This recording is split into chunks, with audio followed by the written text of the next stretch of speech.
श्रीमद् भगवद गीता द्वितीय अध्याय।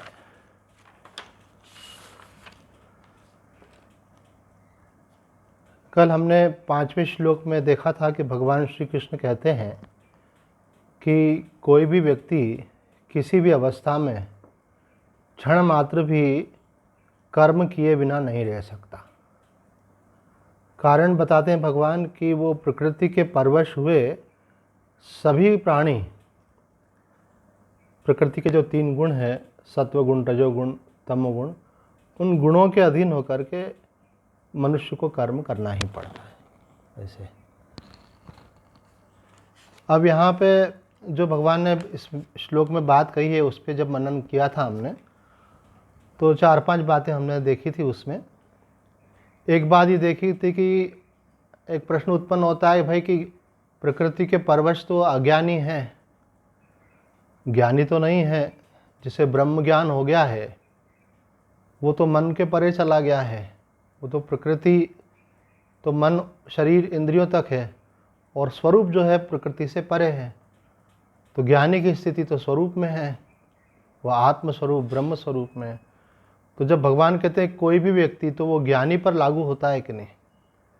तो कहते हैं भाई भले कोई तत्व दृष्टि से विचार करे और ये देखे कि मैं तो ब्रह्म ही हूँ, और ये अनुभव भी करे, और वो ब्रह्मज्ञानी कहलाता है।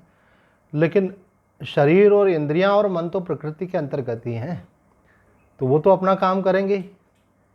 उसमें तो सत्वरज तम गुण आएगा ही, क्रियाएं तो होंगी ही। तो इसलिए कोई भी में सभी को लिया जा सकता है। स्वरूप दृष्टि से ज्ञानी का निषेध कर सकते हैं, लेकिन प्रकृति की दृष्टि से जो बात कही गई है तो वो तो सभी पर लागू होती है। इसलिए स्वभाव की परवशता जो है, अर्थात संस्कारों के अनुरूप आचरण जो है, वो ज्ञानियों में भी देखा जाता है। कैसे?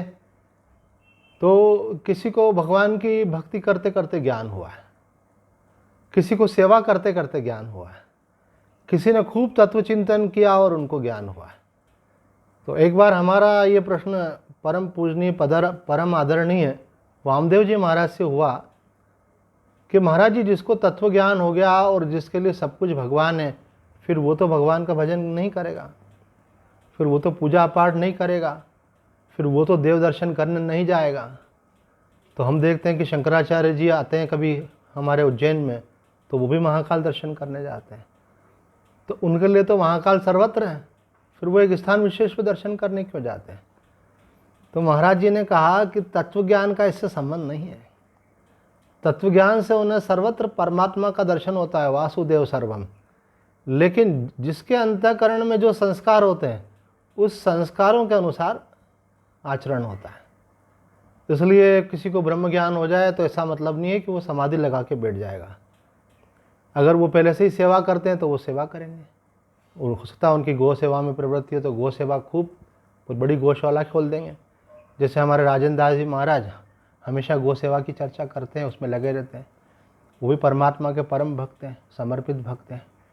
तो सभी ऐसे कोई बड़े विद्वान होते हैं। हम पूज्य रामसुखदास जी महाराज को देखते थे, तो जीवन के अंतिम काल तक भी खूब चिंतन मनन होता था। देर रात्रि तक महाराज जी जो है गीता जी के ऊपर, अन्य ग्रंथ पे वो लिखा करते थे। तो उनका लेखन कार्य चलता रहा, आज उसका लाभ सब लोगों को मिल रहा है।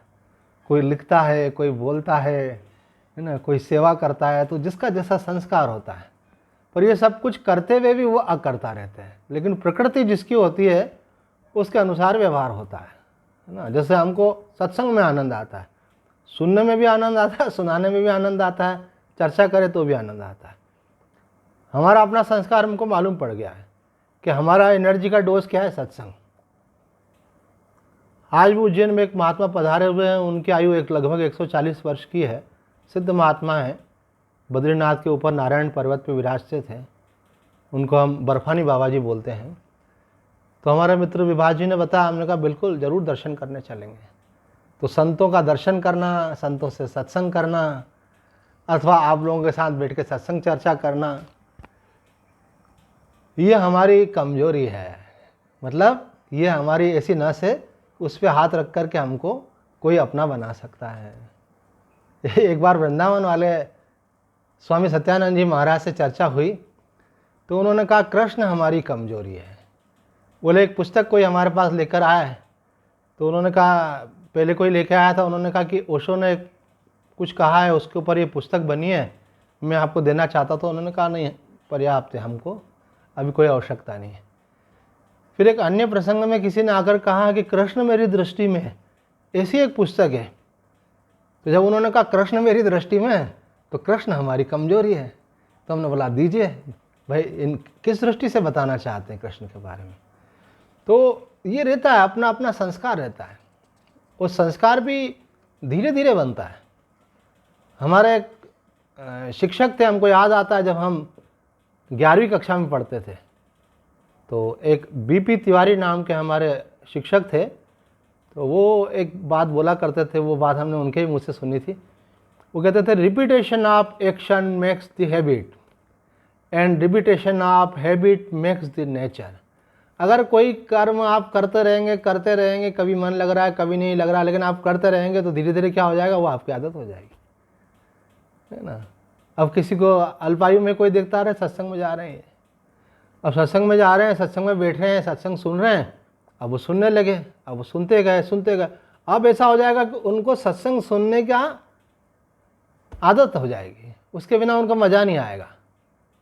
तो हमारे साक्षी भी ऐसी बहुत छोटी उम्र की थी, है ना, 10वीं क्लास में पढ़ती थी उस समय, 9वीं क्लास में, और उससे भी छोटी होगी बल्कि। तो सत्संग में आती थी, तो सुनती रही, तो आज भी सत्संग में बैठती है, सत्संग सुनती है। अब उसकी आयु भले 45 वर्ष की हो गई हो। तो हम देखते हैं कि जो व्यक्ति जिस चीज़ को करता रहता है, कई लोग पूर्व जन्म में करते हैं तो बचपन से मन लगने लगता है, कोई बचपन से जवानी तक करते हैं तो फिर नए भी होंगे तो कभी मन लगेगा कभी नहीं लगेगा, लेकिन होते होते फिर उसका संस्कार बन जाता है। एक जगह तो रमन महर्षि जी ने स्पष्ट कहा कि सब संस्कारों का ही खेल है। देखो, चीज़ों को अलग अलग एंगल से समझाते हैं महात्मा, कि किसी प्रकार से भी बात बैठ जाए। अब देखो, आपका शरीर और एक महात्मा का शरीर, उसमें क्या अंतर है? कोई अंतर नहीं है। पंचभूतों का बना हुआ है, थोड़ा सा काला गोरा नाटा बड़ा ये हो सकता है, उसका कोई बहुत महत्व नहीं होता है। शरीर सबके समान और आत्मा सबकी समान, सबकी आत्मा सच्चिदानंद स्वरूप है। फिर अंतर किसका रहा? अंतर केवल अगर है तो वो अंतःकरण का है, जिसको हम सरल भाषा में कहें तो मन का अंतर है। एक के मन में संसार की रुचि है, एक के मन में भगवान की रुचि है। एक के मन में सत्संग की रुचि है तो एक के मन में कोई विशेष चिंतन की रुचि है। तो जिसके जैसे संस्कार हैं उसके अनुसार ही उसको कैटेगराइज किया जाता है। हम किसी व्यक्ति के लिए बोलते हैं ये पुण्यात्मा है, ये पापात्मा है, तो आत्मा तो पाप पुण्य से रहित है। वो अंतःकरण को लेके ही कहते हैं कि इनकी पुण्य में प्रवृत्ति है, इनकी पाप में प्रवृत्ति। किसी की ज्ञान चर्चा में रुचि होती है, किसी की कीर्तन में रुचि होती है, तो जिसकी जिसमें रुचि होती है वो करता है। तो यहाँ भगवान कह रहे हैं कि कोई भी व्यक्ति हो, चाहे ज्ञानी हो या अज्ञानी हो, एक क्षण भी कर्म किए बिना नहीं रह सकता। हालांकि ज्ञानी का कर्म कर्म नहीं कहलाता, वह अकर्म कहलाता है, क्योंकि वहाँ क्रिया तो हो रही है लेकिन करता नहीं है।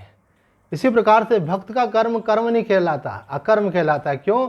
क्योंकि भक्त का जो ईगो है वो भगवान में मर्ज हो गया है, उसका शरीर अंतःकरण भगवान का यंत्र बन गया है। उसके द्वारा होने वाली कोई भी क्रिया जो है वो उसका अहंकार नहीं होने के कारण वो उसको बांधती नहीं है। दूसरी बात जो हमने कल के श्लोक में देखी, नहीं कच्चित क्षणमपि, इस श्लोक में वो थी कि साधक जो है, साधक जब जुड़ कर के कर्म हो ही रहा है उसका, जब तक कि उसका अहंकार नष्ट नहीं हो गया, जब तक कि उसको ब्रह्मानुभूति नहीं हो गई है, तो इसमें एक बात विशेष कहते हैं कि अगर आप स्वार्थ के लिए कर्म करेंगे, अर्थात अपने व्यक्तिगत सुख के लिए कर्म करेंगे, सुख किसको मिले? शरीर को और मन को सुख मिले, इसलिए अगर आप कर्म करेंगे तो कर्म बांधेगा आपको, वो आपको परमात्मा से दूर ले जाएगा। शरीर और मन के सुख की परवाह नहीं करें, सोचें कि भाई कल्याण किस में है। तो अगर आपने किसी की सेवा की तो उससे आपका कल्याण होगा, और आपने अपने लिए काम किया तो वो तो आपका स्वार्थ हो गया। तो ये पशु पक्षी भी अपने लिए जी रहे हैं, इसलिए किसी भजन में कहा है अपने लिए जिए तो क्या जिए।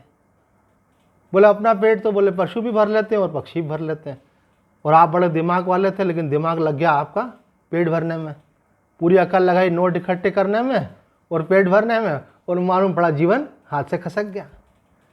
तो यहाँ स्वामी जी कह रहे हैं कि भाई साधक को इस बात का ध्यान रखना है, तादात्म्य तो हुआ है, अब तादात्म्य छुड़ाना है, हमको ब्रह्म स्वरूप में आना है, तो अपने स्वार्थ के लिए कर्म नहीं करें, सेवा के लिए कर्म करें, वो भी शास्त्र विहित होना चाहिए, वो करें।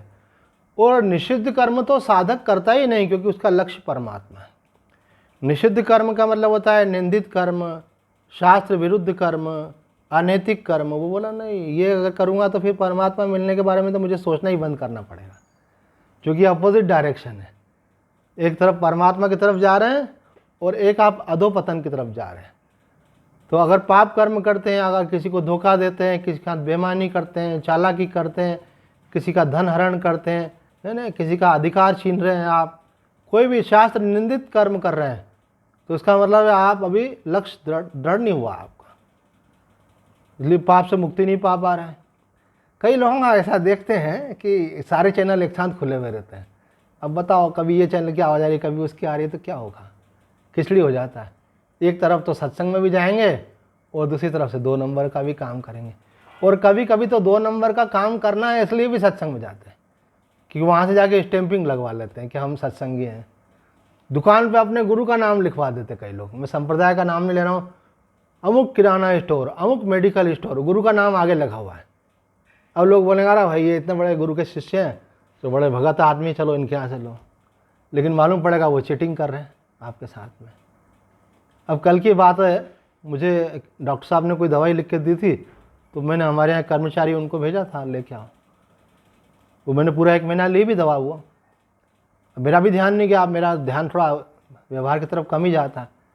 अब कल लेने गया और फिर मैं प्रिस्क्रिप्शन साथ में लेके गया, तो बोले ये दवाई दी आपको, ये तो लिखी नहीं है इसमें तो कंपाउंड ही अलग है, उसका सब्स्टिट्यूट भी नहीं है। तो मैंने बोला है तो डायबिटीज़ के लिए, बोला हाँ है उसके लिए ही, पर तो बिल्कुल अलग कंपाउंड है। उनका फिर तो बोला अब हम आपको देते हैं, जो आपकी लिखी हुई दवा है वो आपको देते हैं ऐसे। तो मैंने बालक को कहा था तो सही लाया, बोला हाँ दुकानदार ने बोला जो आपने लिखी हुई है वही दे रहा हूँ तुमको, और उनके पास थी नहीं तो उन्होंने दूसरी टिका दी ऐसे। तो कहते हैं ऐसी, ये एक दुकानदार की बात नहीं है, ऐसे जिसके पास जो होता है वो चाहता है ग्राहक मेरे पास से ले जाए। नहीं, कई बार तो ऐसा भी बोल देते हैं वो कि आजकल वो चीज़ आ ही नहीं रही है तो जो है वो ले जाए व्यक्ति, बोलो उससे बढ़िया वाली आने लग गई आजकल। तो किसी प्रकार भी मतलब कार्य करना है उनको अपना। तो हम दुकानदार की बात नहीं कर रहे हैं, हर क्षेत्र के अंदर ये बात है ना। तो कहने का अभिप्राय ये है कि जो साधक है, साधक को इस बात का ध्यान रखना है, किस बात का, कि मेरे द्वारा कोई पाप कर्म नहीं हो। मैं तो कहता हूँ कि अगर सत्संग सुनने से अगर इतना भी निश्चय हो जाए साधक को कि आज के बाद मैं गलत काम नहीं करूँगा, आप समझ लो कि आपका अगला जन्म सुधर गया।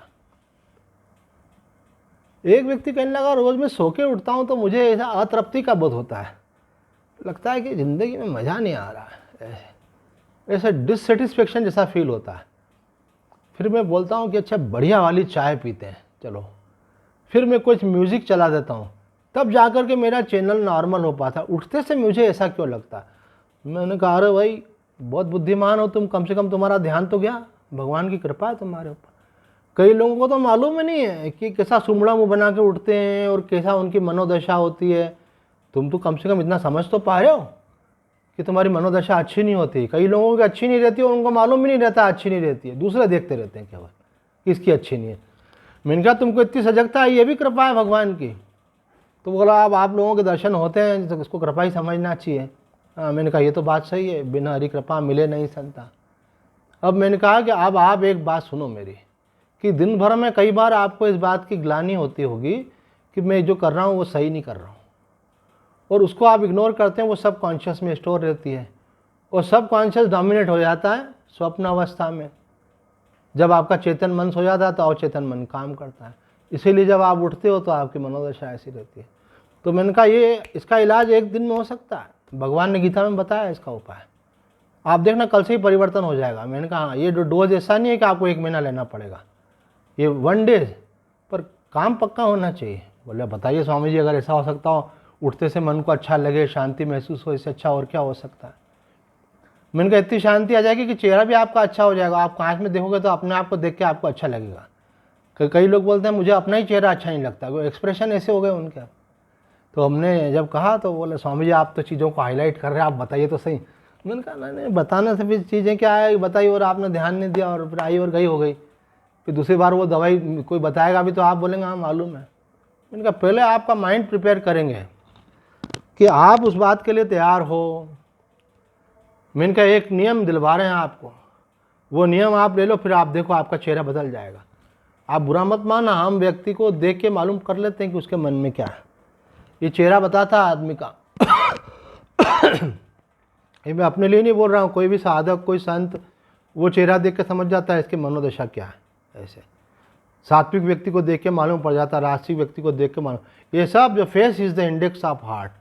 आपका दिल कैसा है, आप अहंकारी हैं कि आप विनम्र हैं, आप विषय वासना में फंसे हुए हैं, मोह माया में पड़े हुए हैं, कि आपका मन अब इन सबसे छूटने का है और आपको भगवान से एक हमारे साधक दिल्ली से आते थे तो मैंने देखा अरे ये क्या हुआ, इनका चेहरा ही बदल गया, बिल्कुल अलग। कारण भगवान की भक्ति में इतने लग गए।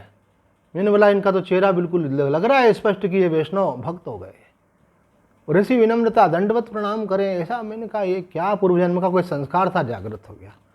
तो भगवान यहाँ कह रहे हैं कि साधक निषिद्ध कर्म तो करता ही नहीं है, शास्त्र विहित कर्म करता है। इस बात का ध्यान रखता है कि मुझे अपने लिए नहीं जीना है। तो बोले स्वामी जी अपना शरीर की रक्षा के लिए तो कुछ करना ही पड़ता है ना, रोटी काहे के लिए खाएंगे, दूसरे के लिए खाएंगे क्या? सोएंगे किसके लिए, दूसरे के लिए सोएंगे क्या? नहाएंगे किसके लिए, दूसरे के लिए नहाएंगे? नहाना तो अपने लिए होगा। तो आप बोल रहे अपने लिए कुछ मत करो। स्वामी जी कहते हैं इसको एक दृष्टांत से समझो। ये दृष्टांत पहले भी दिया गया है कि आप घर में एक व्यक्ति को नौकर रखते हैं। मानो मेरी आयु बड़ी हो रही है तो मैं सोचता हूँ एक कर्मचारी रख लें, सारा समय यहाँ रहे, ऐसा उसको एक कमरा दे दिया। पर कल से वो बीमार हो जाए तो मैं क्या करूँगा? मैं करूँगा उसको कि अच्छा इलाज कराओ, जल्दी ठीक करना भाई, घर के काम गड़बड़ाएंगे नहीं तो मैं उसका इलाज इसलिए नहीं कर रहा हूँ कि मेरे को उसमें कोई विशेष प्रेम है जैसे अपने बेटे में होता है, बल्कि इसलिए कि मेरा काम अच्छे से हो। तो उसी प्रकार से हमको भी शरीर का ध्यान रखना है। क्यों? क्योंकि इस शरीर से हमको सेवा करनी है, सुमिरन करना है, सत्संग करना है। तो शरीर के लिए शरीर का ध्यान नहीं रख रहे हैं, बल्कि शरीर के द्वारा उस लक्ष्य तक पहुंचना है, इसलिए शरीर का ध्यान रख रहे हैं। व्यवस्थाएं बना रहे हैं इसलिए नहीं बना रहे हैं कि व्यवस्थाओं का अभिमान करना है, दिखाना है, झांकी लोगों पे बना है कि वाह क्या क्या आपका मकान है, क्या फर्नीचर है, लोग बोले वाह वाह करें, इसलिए वाहवाही के लिए नहीं, इसलिए कि हमको यहाँ रह करके भगवान का भजन सात्विक होना चाहिए, स्वच्छ होना चाहिए, पवित्र होना चाहिए, है ना, सुरक्षित होना चाहिए। वो भी ठाकुर जी ने व्यवस्था दी है तो कर लिया, नहीं है तो जो है उसमें भी राजी हो गए। पर जो साधक होगा वो भले पुराना वस्त्र पहनेगा, भले कभी हो सकता है थोड़ा फटा हुआ हो तो वो उसको टाके लगा के भी पहनेगा, पर स्वच्छ पहनेगा, पवित्र पहनेगा। ये साधक की पहचान है। अगर एक व्यक्ति ने 1000 रुपये मीटर का कोई कपड़ा पहना हुआ है बढ़िया शाही, और एक व्यक्ति ने 50 रुपये मीटर का कपड़ा पहना हुआ है, लेकिन 50 रुपये मीटर वाले ने धुला हुआ और स्वच्छ कपड़ा पहना हुआ है, और 1000 रुपये मीटर वाले ने वो 5 बार पहना है, उसको बार बार घंटे 2-2 घंटे पहन के उतार देता है ऐसे, तो उसके वो 1000 रुपये से हमारी दृष्टि में वो 50 रुपये वाला ज़्यादा अच्छा है। पवित्रता का ज़्यादा महत्व होता है। होटल का खाना खाओ तो पवित्र नहीं रहता है, पता नहीं कौन बना रहा है, क्या हाथ लग रहे हैं ये। तो बड़े वो आपको वहाँ पे वो भले शाही पनीर खिलाएं, कुछ भी खिलाएं, उसकी कीमत ज़्यादा नहीं। आप घर पे बुला करके और आलू की सब्ज़ी बना करके खिलाओ, वो ज़्यादा अच्छी है। क्यों? वह आप नहा धोकर पवित्र हाथों से बनाते हो। भले मूंग की दाल खिलाओ, हम तो फेमस है मूंग की दाल के लिए। हमसे कोई पूछता था स्वामी जी निमंत्रण में क्या लोगे, हम बोलते थे मूंग की दाल लेते हैं, लौकी लेते हैं। तो फिर कई महिलाएं कहने लगी कि स्वामी जी हमारे बच्चों को जब मूंग की दाल खानी होती है तो वो बोलते हैं स्वामी जी वाली दाल खाएंगे, ऐसे इतना। तो आपका भोजन भी सात्विक होना चाहिए, आपका आचरण भी सात्विक होना चाहिए, क्योंकि आपका लक्ष्य क्या है? परमात्मा की प्राप्ति है। पवित्रता की तरफ विशेष ध्यान देना है। आहार शुद्धो सत्व शुद्धो सत्व शुद्धो ध्रुव स्मृति, ये हमारे उपनिषदों का वाक्य है। रमण महर्षि जी ज़्यादा डू एंड डोंट्स की बात नहीं करते थे कि ये करना ये नहीं करना, लेकिन आहार पर उनका भी जोर था। आहार आपका पवित्र होना चाहिए।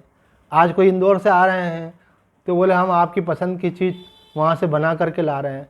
अब वो वहाँ से निकलेंगे 8 बजे और मेरे पास पहुँचेंगे 2 बजे, उसके पहले तीर्थ दर्शन करेंगे। मैंने कहा कृपया बना करके मत लाइए। मैंने कहा 6 घंटे तो आप गाड़ी में घूमेंगे, कोई यूरिनल जाएगा, कुछ जाएगा, फिर वो हाथ कहीं कहीं इधर उधर टच करोगे। मैंने बोला हमको नहीं चलता ये सब। बोले स्वामी जी अब आप हमारा पसंद नहीं करे तो अलग बात है। मैंने कहा नहीं, वो बात अगर पसंद है तो आप यहाँ आके बनाओ ऐसे, अथवा जब आपके पास आएंगे तब खिला देना। 10 जगह हाथ लगा हुआ, 10 चीज़ों के हाथ लगे हुए, आप पवित्रता का ध्यान नहीं रखें। मैंने कहा उल्टा आपको दोष लगता है ऐसे। कई लोग पूजा पाठ के विषय में भी हमको बोलते हैं कि स्वामी जी आप डराते हो। हम नहीं डराते। स्वामी रामसुदास जी महाराज ने कहा है कि आप अगर शुद्धि से साधना नहीं करेंगे तो उल्टा फल भी होगा आपको। जो फल मिलना है वो तो नहीं मिलेगा, बल्कि उल्टा फल मिलेगा। लेकिन लोग समझते हैं क्योंकि कोई कहने वाला तो है ही नहीं वहाँ पे, सर्वतंत्र स्वतंत्र भगवान तो मौन लेके बैठे हुए हैं आपके लिए, तो आप कुछ भी करो, कैसे भी हाथ लगाओ, ग्रंथों को भी कैसे भी हाथ लगाओ। तो इसलिए शास्त्र विहित आचरण होना चाहिए अपना। किसी एक का गाइडेंस लेना चाहिए कि हम ऐसा ऐसा जीवन जी रहे हैं, कहीं कोई गलती हो रही हो तो बताओ। और हम तो बिना पूछे ही बतलाते हैं, आपको प्रश्न पूछना ही नहीं पड़ता है। लास्ट में बोलते हैं कुछ पूछना है क्या, तो आप लोग चुप क्यों रहते हैं, इसीलिए कि वो वैसे ही बता दिया जाता है आपको। तीसरी बात जो हमने कल के श्लोक में महत्वपूर्ण देखी थी वो ये है कि मनुष्य का प्रकृति से संबंध बना हुआ है, इसलिए वो प्रकृति के परवश होकर के कर्म कर रहा है, अर्थात उसको कर्म करना पड़ेगा। अब प्रकृति के साथ अगर संबंध को तोड़ना है तो एकदम से ऊंची बात नहीं कहेंगे। पहले आरंभ की सबसे महत्वपूर्ण बात यह कि आप एक नियम ले लें, मुझे अपने सुख के लिए नहीं जीना है। आप संसार में देखना हर व्यक्ति अपने सुख के लिए जी रहा है, मुझे इसमें मज़ा आएगा, मुझे ये अच्छा लगेगा, मुझे इसमें खुशी मिलती है। ये आपके जीवन से हटना चाहिए अगर आप साधक हैं तो संसारी व्यक्ति का लक्षण है कि मुझे क्या अच्छा लगता है, मुझे क्या मज़ा आता है। एक हमारे बड़े अच्छे संत विलीन आत्मा जी महाराज, वो अपना ज्ञान जो है, ज्ञान सत्संग में तो रखते थे पर व्यवहार में भी ले आते थे। एक साधक ने उनसे पूछा, महाराज जी आपको क्या पसंद है, आपको क्या बढ़िया लगता है, हम वो बनाएं आपके लिए। स्वाभाविक कैसे पूछते हैं मत लो। तो उन्होंने कहा बेवकूफ़ कहीं के, हमको अपने लेवल पे लेके आना चाहता है, हमको किस में मज़ा आता है, हमको क्या बढ़िया लगता है। तो बोले महाराज जी मैं समझा नहीं कि कैसे क्या पूछना चाहिए। बोले ऐसे पूछना चाहिए, महाराज जी आपके स्वास्थ्य को क्या अनुकूल है, क्या बनाना चाहिए। महाराज जी की स्टाइल में बता रहा हूँ, ऐसे करके बोलते थे। अब बात तो सिंपल से थी, समझा सकते थे, पर डांट करके क्यों बोला, ताकि इसका संस्कार बन जाए। कहते हैं महात्मा नाराज हो तो भी कल्याण, और महात्मा प्यार करे तो भी कल्याण। तो डांट करके बोलते तो संस्कार बन जाता। और बोले महाराज जी बोल रहे हैं हमको डिग्रेड कर रहे हो, हमको भी यही समझ रहे हो कि हम भोगों के लिए खाते हैं, मज़े के लिए खाते हैं। बोले हम शरीर रक्षा के लिए खाते हैं। तो वो भोजन कैसा करते हैं, सात्विक भोजन करते हैं और स्वास्थ्य अनुकूल भोजन करते हैं। ऐसा आप बोले यार कभी कभी तो मज़ा आना चाहिए, मतलब अभी कभी कभी फंसे हुए हैं अपन, ऐसे अपने को धीरे धीरे वहाँ से भी निकलना चाहिए। तो यहाँ एक तीसरी बात कही थी कि शरीर के सुख के लिए हमको कर्म नहीं करना है, कल्याण के लिए कर्म करना। आप जब जुड़े हुए हैं शरीर से तो कम से कम इतना निश्चय करें, तो धीरे धीरे प्रकृति क्या होता है, जिसमें सुख लेते हैं उसमें बंध जाता है आदमी। जहाँ सुख नहीं लेगा तो धीरे धीरे उससे तादात्म्य छूट सकेगा। अब यहाँ पे 3 शब्दों का प्रयोग किया गया है, चाहे स्वभाव बोलो, चाहे गुण बोलो और चाहे प्रकृति बोलो। अपन बोले गुणों के परवश होकर के, प्रकृति के परवश होकर के, अथवा स्वभाव के परवश होकर के हर मनुष्य कर्म कर रहा है। तीनों का अर्थ अलग अलग नहीं है, तीनों का अभिप्राय एक ही है, मूल में उसका अर्थ प्रकृति है। और परवशता मिटाने के लिए जो मूल खास बात है वो ये है कि आप प्रकृति के साक्षी हो जाओ, आप अपने को प्रकृति से अलग कर लो। 2 विभाग हैं, एक प्रकृति का, एक पुरुष का, एक जड़ का, एक चेतन का, एक शरीर का और एक आत्मा का। जब आप अपने अहम को शरीर में से निकाल करके आत्मा में रख देंगे, अभी क्या बोलते हैं मैं शरीर हूँ, फिर आपको क्या निश्चय होगा, मैं आत्मा हूँ। ये निश्चय साधारण बात नहीं है। एक पंजाब के संत हैं, उनके हमने एक कैसेट सुनी, तो कोई बता रहा था कि हरिद्वार में आए थे महाराज जी, तो उनका बहुत अच्छा सत्संग जमा, वो ध्यान कराते थे, तो ध्यान में ये धुनी लगवाते थे। तो उन्होंने जब बोला, मैंने कहा सुना मुझे, मैं भी सुनना चाहूँगा ये वाली धुनी। तो वो धुनी जानते क्या थी, वो धुनी थी मैं आत्मा हूँ, मैं आत्मा हूँ, मैं आत्मा हूँ। यही धुनी चल रही है आधे घंटे तक, और सब लोग ऐसे ऐसे गर्दन हिला रहे हैं, मजे से ध्यान में झूम रहे हैं ऐसे, पर मन में एक भाव है कि मैं आत्मा हूँ। अभी हमारे अंदर क्या बैठा हुआ, मैं शरीर हूँ, मैं आदमी हूँ, मैं औरत हूँ, मैं कर्मचारी हूँ, मैं अधिकारी हूँ। अरे इसको रिप्लेस करो। शास्त्र सुन रहे हैं, भगवान बार बार बोल रहे हैं, जब तक आप अपने को देह से जोड़ कर रहोगे संसार आपको खींचता रहेगा। जैसे ही आप अपने को देह से अलग करोगे आप परमात्मा की तरफ स्वाभाविक खिंच जाओगे। सजातीय का आकर्षण होता है ना, भक्तों का भक्तों के प्रति आकर्षण होता है, संतों के प्रति आकर्षण होता है। और संसारी व्यक्ति को संत देख करके बुखार आता है, अरे कहाँ से आ गए, परजीवी हैं, कोई काम धंधा नहीं है तो माला ही घुमाते रहते हैं उनको देखकर ऐसा लगता है। अब आपके ही घर में दो प्रकार के लोग मिल जाएंगे आपको, क्योंकि आपके पुरुषार्थ की कमी है ये। आप स्वयं जो है संतों से खूब प्रेम करते हैं, लेकिन आप अगर किसी को आप संत कोई आपके आ जाए तो बच्चे बोलेंगे मेरे को काम है, मैं जा रहा हूँ, पापा आप देख लेना, मम्मी आप देख लेना। कारण क्या, उनको आप संस्कार देने से वंचित रह गए। ये आपसे अपराध हुआ, ये आप भले माने नहीं माने। आपने उनको पढ़ाया लिखाया खूब, उनको सुविधा सुख सब दिया, उनको समाज में बड़ा प्रतिष्ठित किया, उनको सेटल होने में भी खूब खर्चा किया, लेकिन आप उनको संस्कार देने से रहित हो गए। उनको धर्म का, अध्यात्म का, कल्याण का संस्कार बचपन में दिए जाते हैं। बचपन में जो संस्कार पड़ जाते हैं फिर वो आगे आगे दृढ़ हो जाते हैं। और अगर बचपन में संस्कार दिया ही नहीं, बोले अभी इनकी उम्र थोड़ी, अभी उम्र नहीं है तो अभी कौन सी उम्र आएगी, बाद में उनकी बुद्धि जब राजसिक हो जाएगी और उनके मन में संसार के संकल्प दृढ़ हो जाएंगे फिर क्या करेंगे। हम साक्षी घर रहते थे तो वो हमको उसने एक बार बोला कि भैया मुझे ध्यान सीखना है। मैंने कहा बेटा बहुत अच्छा। अब वो ध्यान करने लगे तो उसकी मम्मी ने जाके उसको हिलाया, बेटा पौन घंटा हो गया, कब तक ध्यान करोगे ऐसे, है ना, ये कोई तुम्हारी उम्र है क्या ध्यान करने की, पढ़ाई लिखाई करो, कैरियर बनाओ, अभी तो तुम स्कूल के विद्यार्थी हो। तो जब वो नहीं मानने लगी तो उन्होंने हमको आके शिकायत करी, बोले अगर ऐसा होगा तो हम फिर ये सब बंद करेंगे इसका, अभी तो इनकी उम्र पढ़ने की, कैरियर बनाना है। तो हमने कहा कि इसका लास्ट ईयर जितना परसेंटेज बना था, अगर उससे ज़्यादा परसेंटेज इस साल बने तब तो आप परमिट करोगे। बोले हाँ। फिर हमने उसको समझा, मैंने कहा अगर भगवान की तरफ चलना है तो अपने कर्तव्य से विमुख नहीं होना। अपना कर्तव्य बीइंग ए विद्यार्थी ईमानदारी से पढ़ाई करना है। और जब उन्होंने देखा अरे हमेशा फर्स्ट क्लास फर्स्ट आ रहे हैं, वही बढ़िया नंबर आ रहे हैं, बोले फिर कोई बात नहीं, अब ध्यान करो, सत्संग करो, कोई मना नहीं। अगर पढ़ाई में पीछे रह जाते तो फिर मौका नहीं मिलता, बल्कि उनका ज़्यादा मन लगता है। क्यों? क्योंकि उनका मन भटकता नहीं है, चंचल नहीं रहता है, व्यर्थ प्रवृत्तियाँ उनके अंदर नहीं होती हैं। उस कारण से वो और अधिक अपने कार्य में सफल होते हैं।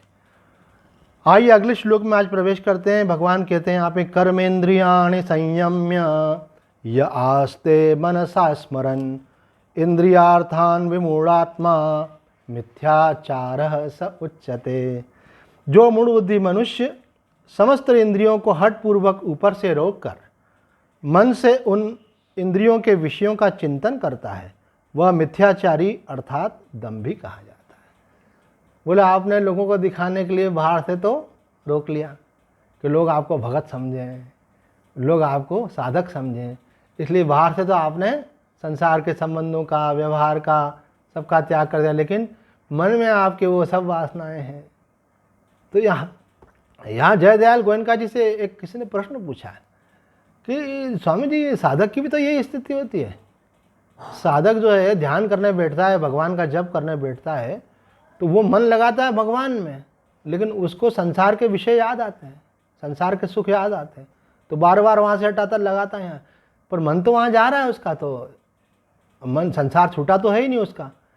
तो वहाँ महाराज जी ने एक बात बहुत महत्वपूर्ण कही है कि दोनों में एक अंतर है, साधक में और मिथ्याचारी अर्थात जो पाखंडी है, उन दोनों में एक अंतर है। क्या अंतर है कि साधक का लक्ष्य परमात्मा है और मिथ्याचारी का लक्ष्य परमात्मा नहीं है, वो दिखाने के लिए कर रहा है, प्रभाव जमाने के लिए कर रहा है।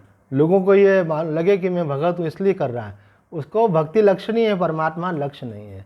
तो भगवान कहते हैं कि अगर बाहर से छोड़ दिया और मन से बोले लोग तो मेरे को बड़ा अच्छा समझते हैं, मैं अकेले में बैठ के कुछ भी करूँ, अकेले में बैठ के वो चिंतन कर रहा है, तो ये एक बहुत गड़बड़ बात है। कहते हैं बाहर से विषयों का त्याग करने से कर्म का वास्तविक त्याग नहीं होता है, वो तो केवल क्रिया का त्याग मात्र है। तो वास्तविक त्याग क्या है?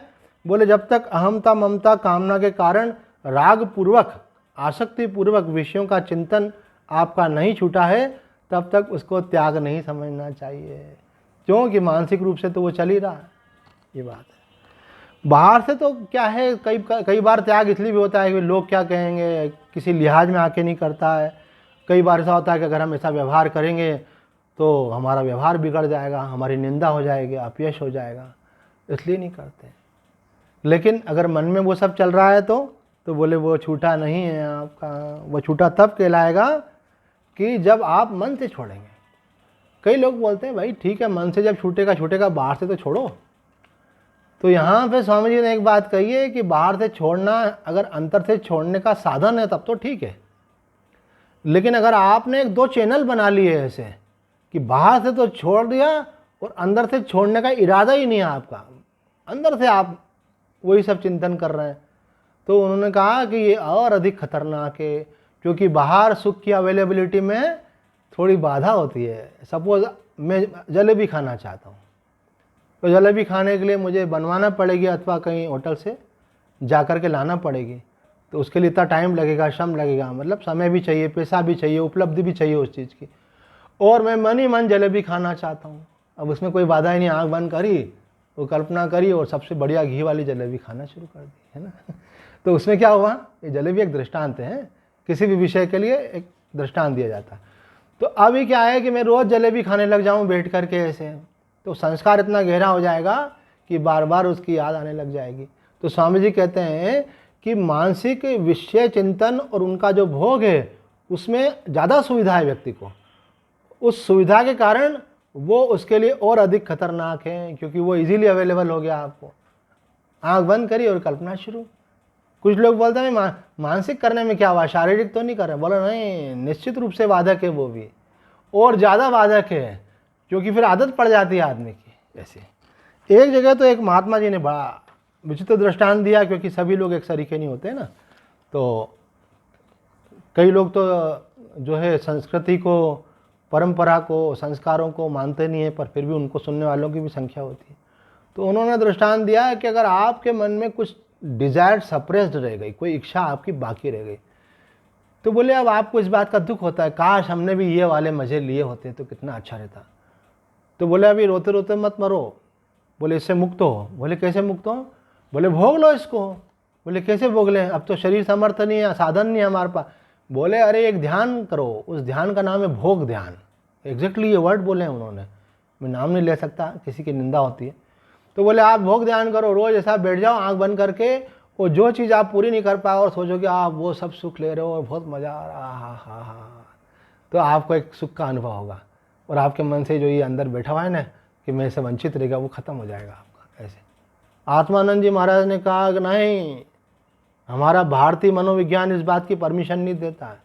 बोले कि अभी तो आपको उस बात का दुख है कि मैं भोग नहीं भोग पाया, अगर आप मानसिक रूप से भोग भोगने लगोगे तो कोई उनसे छुटकारा नहीं हो जाएगा, उसका संस्कार बन जाएगा, संस्कार बन जाएगा, और संस्कार आपको फिर से प्रेरित करेगा। एक अन्य दृष्टांत भी वहाँ पे दोनों ने दिया अपना अपना। एक महात्मा ने दृष्टांत दिया कि कोई व्यक्ति किसी जगह नौकरी करता है और उसका ऑफिसर उसको बहुत डांटता है, लेकिन ऑफिसर को वो जवाब नहीं दे सकता। अगर जवाब दे देगा तो ऑफिसर उसको नौकरी से निकाल सकता है अथवा उसका पद कम कर सकता है। तो वो बुरा तो लगता है उसको, लेकिन बोलता नहीं है, अंदर ही अंदर सप्रेस हो गया। कभी कभी आके वो सप्रेशन अपनी वाइफ पे निकाल देता है। पत्नी बोलती मैंने क्या बिगाड़ा, ऑफिस का गुस्सा मेरे पे क्यों आके निकालते हो। मन खराब है, बच्चों को डांटने लग जाता है। किसी मनोचिकित्सक के पास गया, वो महात्मा जी कहते हैं, तो उन्होंने कहा ये जो तुम्हारे अंदर दबा हुआ है इसको निकालो। बोले कहाँ निकालूं? बोले क्या करते हो? बोले ऑफिस से निकलता हूँ, बीच में एक मंदिर आता है, प्रणाम करके आ जाता हूँ। बोले मंदिर को प्रणाम करने से काम नहीं होगा, मंदिर के पीछे प्रणाम करो। बोले पीछे मतलब? बोले पीछे जाओ और जोर से चिल्लाओ उस ऑफिसर के ऊपर और 2-4 घुसे मारो उस ऑफिसर को। बोले वहाँ रहता ही नहीं है वो, क्या मारो? अरे वही तो बोल रहे हैं, कल्पना में मारो ऐसे। और बोले 7 दिन के बाद आगे बताओ कैसा लगता है। उनने शुरू कर दिया, वो मंदिर के पीछे खाली जगह थी, वहाँ चले जाता और उसके नाम से गालियाँ बकता और घुसे मारता उसको, और फिर घर पे हल्का होके आता। उसकी पत्नी बोलती थोड़ा रिलैक्स लग रहा है। बोले हाँ निपटा के आ रहा हूँ कुछ ऐसे।